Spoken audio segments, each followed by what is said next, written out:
All right, so you know that you need a planner, but there are so many options. How do you narrow down and pick something that will work for you so that you don't waste time? Should you go all digital? Should you go all paper? Should you just buy a planner and get started? Should you print something off? Should you just use a spiral notebook? Should you just use your phone? There are so many options that it's hard to get started. So let me help you choose what will work for you so that you will not waste time in setting up your planner. Hi, I'm Mystie Winckler, and you have found Simply Convivial. Convivial means enjoying life together, and that's the kind of hospitable atmosphere that we want to create in our homes for our family and for anyone else that we might invite into our home. So, as we are managing our home to make it more convivial, we need a planner so that we can think ahead, write things down, not keep information in our heads, but rather think ahead and make good decisions in the moment.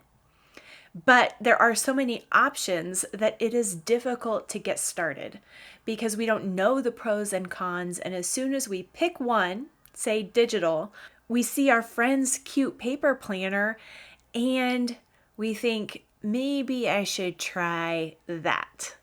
Or we get the paper planner and then our coffee spills on it and it's ruined, and we think, maybe I should have just gone digital so that the paper wouldn't be so messy.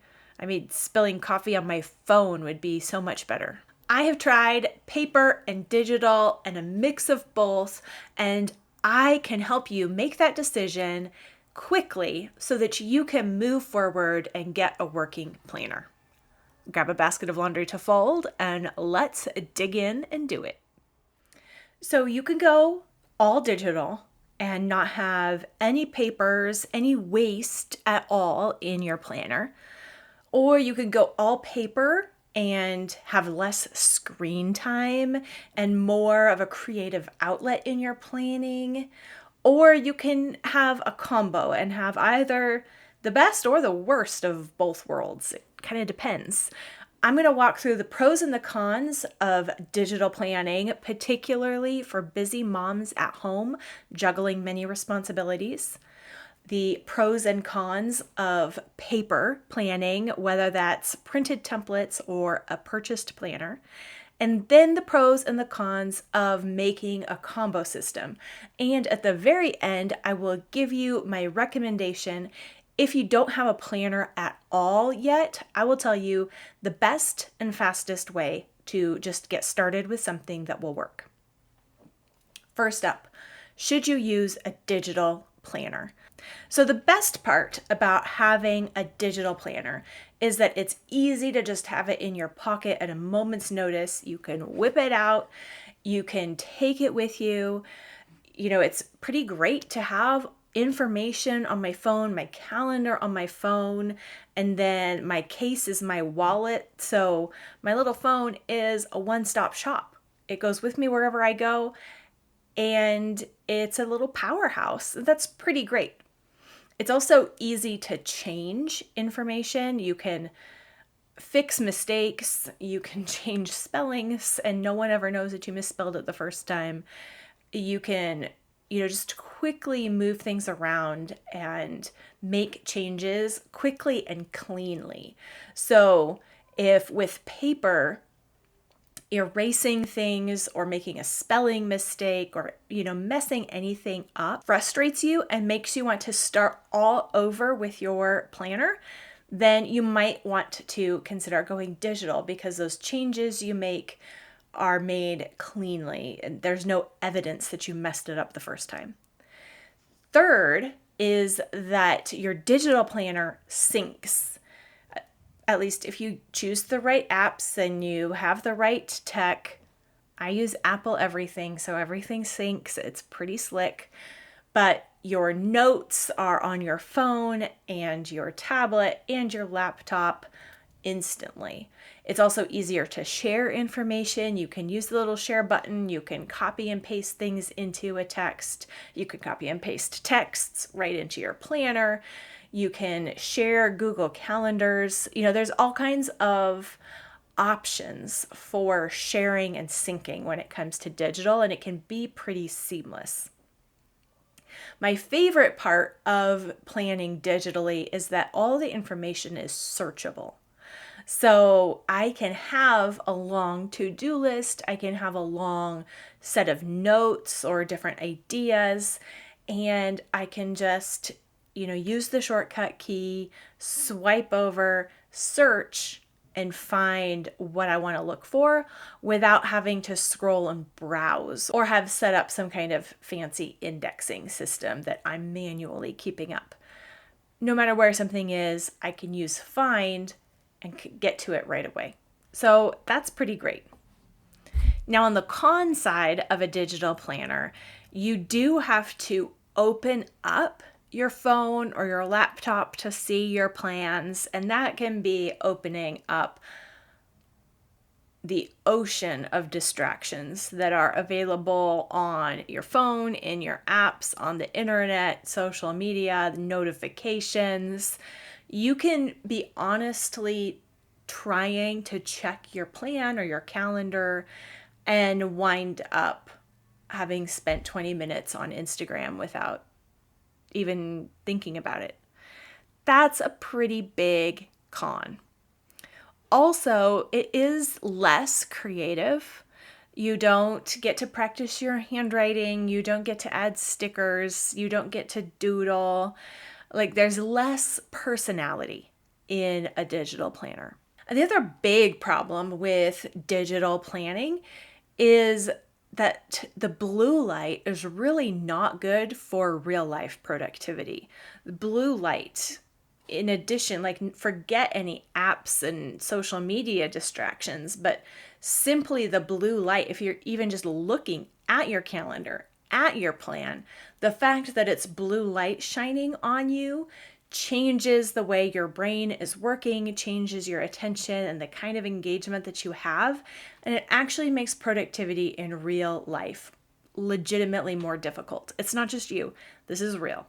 So that's a pretty big con, especially for moms at home that aren't doing a ton of computer work. We're supposed to be engaging with real life primarily. And so to have a planner that sucks us out of engaging with real life can really be a huge distraction and liability in our life. All right, so maybe you need a paper planner. Just write it down, print out pages, write things down, keep a paper planner. Let's talk about what makes a paper planner really work great, especially for mom life. You can keep it open, or you can stick actual papers in it and have them fall out at random places, but there's a place for them to somewhat live. You can open up your planner and just leave it open. This is one reason why I do like the disc bound. They're kind of less pleasant to turn pages, but you can bend it all the way backwards and almost use it like a clipboard. And so your page can just sit open. This is also why I like clipboards for planners or any planner that can sit open. And you don't have to turn to anything. You don't have to open anything. You don't have to navigate anywhere. Your plan is just right there, visible, with no barriers to entry. The other great thing about a paper planner is that it never runs out of batteries. It's never going to die on you. Now, another really important benefit of a paper planner is that writing things by hand actually connects things up in your brain differently and better. Handwriting makes information stick. It allows ideas to flow better. It helps you remember better. And so even though it does take more time and can be more messy, the simple act of writing your planner out actually engages you with your life and your plans in a different way than typing does. And And that's not even counting the negative elements of the blue light.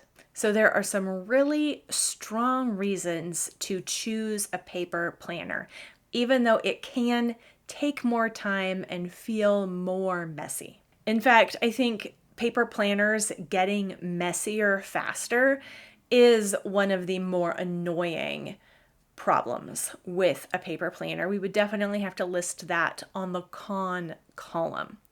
It also feels like a bigger commitment somehow, especially if you purchase a pre-printed planner and it has 3 months or a full year in one planner.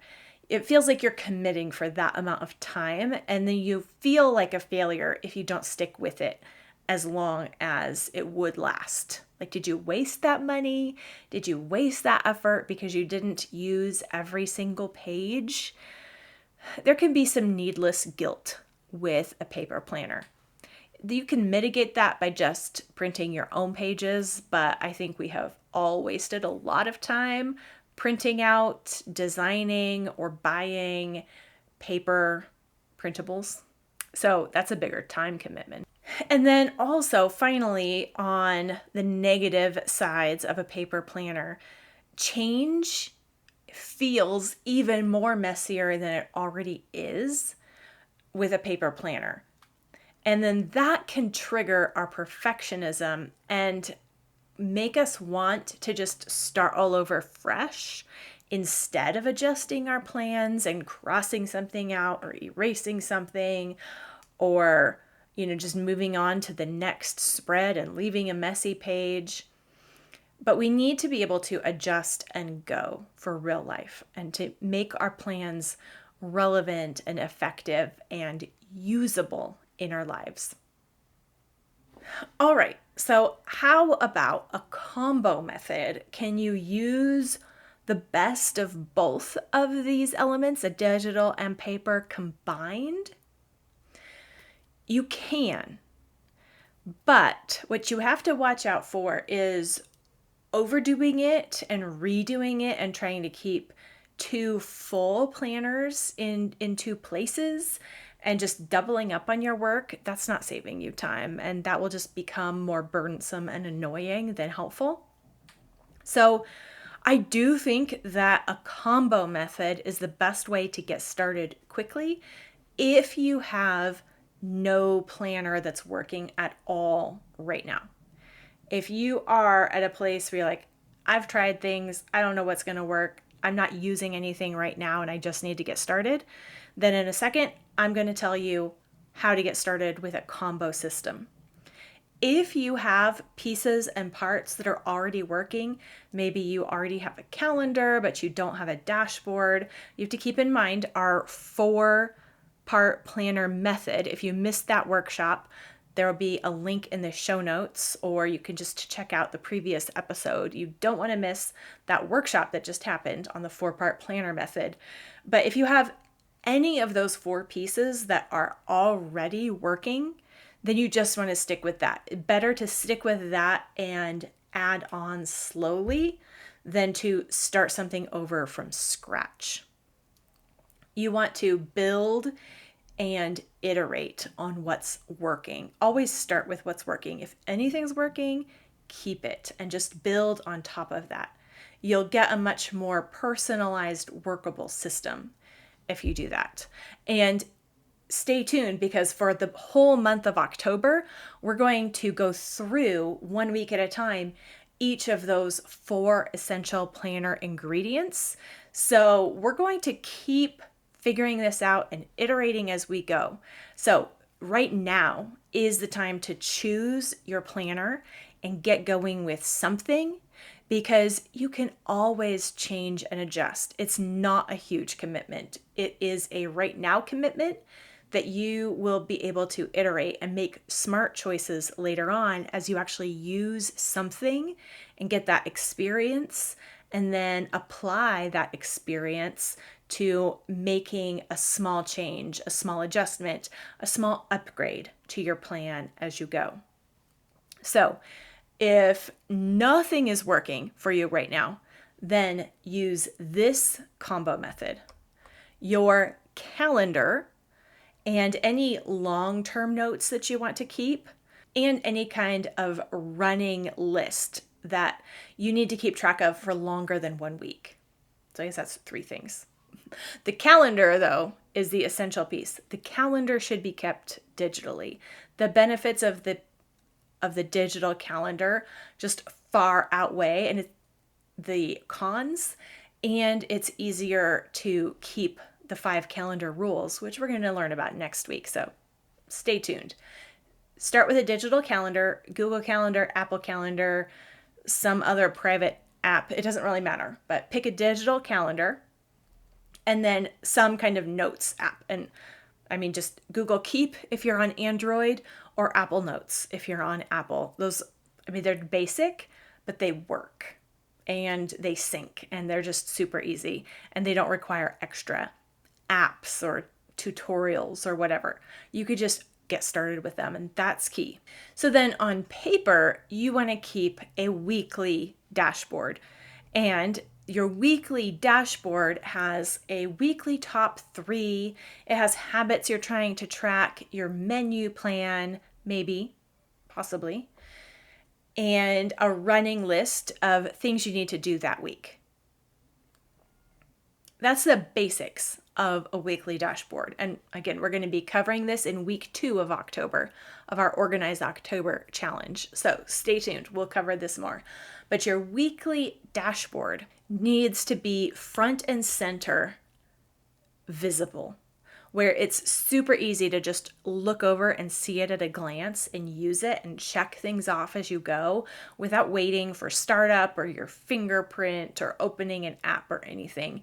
You just want to be able to have it and use it. So a paper weekly dashboard is great if you don't go exploring or starting by making anything yourself. If you already have a week view that you're using or bullet journaling or whatever, then go with that. But if you don't have anything at all, just start with the weekly dashboard template that I have available. You can find a link in the description on how to get that. Then you also have your daily card with your daily top 3. Again, we're going to be covering this more in depth in October. I have a lot of episodes about the daily card as well. Your daily card really can just be a sticky note. I think a sticky note makes the very best daily card.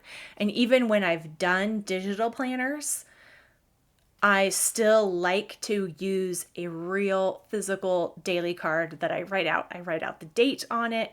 I write my top 3, and then I stick it on top of my phone or on my iPad cover or whatever I'm using as my planner. This little sticky note, no matter what I'm using, I could stick a sticky note on it. So a real sticky note daily card is super helpful. The 4th piece of your working planner is an interval plan. And I think that a note kept digitally is easiest for that, since you have to keep track of it longer term. You know, you can keep track of a piece of paper for a week or a post-it note for a day. But if you have to keep some kind of page available to you for 6 weeks, 8 weeks, 10 weeks, then just keep it digitally and you won't lose it. Now, what goes on your interval plan, we're going to continue talking about later.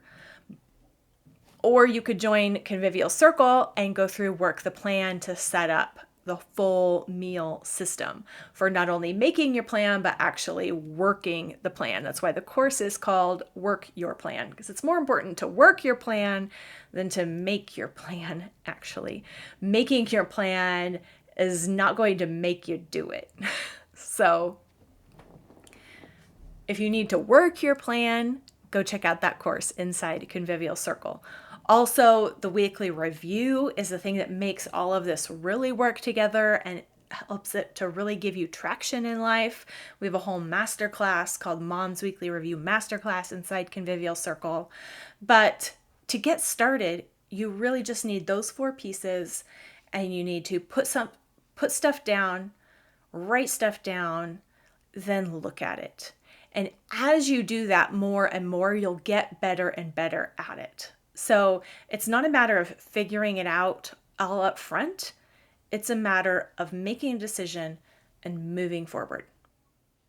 Just remember that it's how you use your planner that really matters, not what planner you use. So make a quick decision and then move forward. If it has the 4 essential pieces of a planner, then you're going to be good to go. And the practice that you get with any planner will translate into progress even if you change planners later. It's no big deal. So make sure that you didn't miss our workshop that happened earlier this week on the 4-part planner method. And then in all of October, I'm going to be releasing an episode every day, going live every Monday on YouTube, going more in depth on each of those 4 pieces. So stay tuned and make sure you didn't miss the replay of the 4-part planner method workshop.